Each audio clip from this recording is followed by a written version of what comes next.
విచారణ జరుగుతుంది కదా. The investigation is going on, let it go. The investigation should happen in a more transparent way. So I have nothing to do with it. I am like you, waiting for the result. I am hoping that this entire phone tapping thing will be concluded somewhere or the other. చట్టానికి ఎవరు కూడా అతీతులు కాదనడానికి మాత్రం మనము ఆలోచన చేసుకోవాలి. Same thing నిన్న కేసీఆర్ గారిని phone tapping పిలిచిన తర్వాత కూడా మళ్ళా వర్కింగ్ ప్రెసిడెంట్ కేటీఆర్ గారు మాట్లాడుతూ అనేకమైన అంశాలు చెప్పారు. విచారణకు పిలవడం నేరము ఘోరము అన్నట్టుగా మాట్లాడినారు. నేనేమంటున్నా, ప్రజా జీవితంలో ఉన్నప్పుడు అనేకమైన అంశాలు ఉంటే వాటి కాన్సిక్వెన్సెస్ ఫేస్ చేయాల్సి వస్తుంది.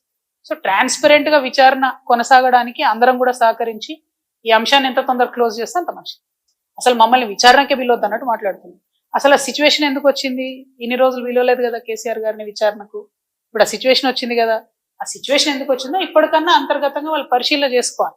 ఒకటి. రెండు, ఒకవేళ పిలిచిండ్రు అనుకోండి విచారణకు, పోక తప్పదు. ఇప్పుడు రేపు నన్ను పిలిచినా పోతా. నన్ను కూడా అప్పుడు ఈడీ సిబిఐ పిలిస్తే పోతే కదా. నేను చేసినా నేరం చేయలేదా అనేటటువంటిది నేను చేయలేదని నా మనసుకు తెలుసు, కానీ అది ప్రూవ్ అవ్వాలి కదా.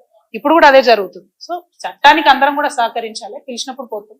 కాకపోతే ఆ యొక్క ఆలోచన విధానం ఏదైతున్నదో అందులో మార్పు రానంత కాలం బీఆర్ఎస్ పార్టీని మాత్రం ఎవడు కూడా బాగు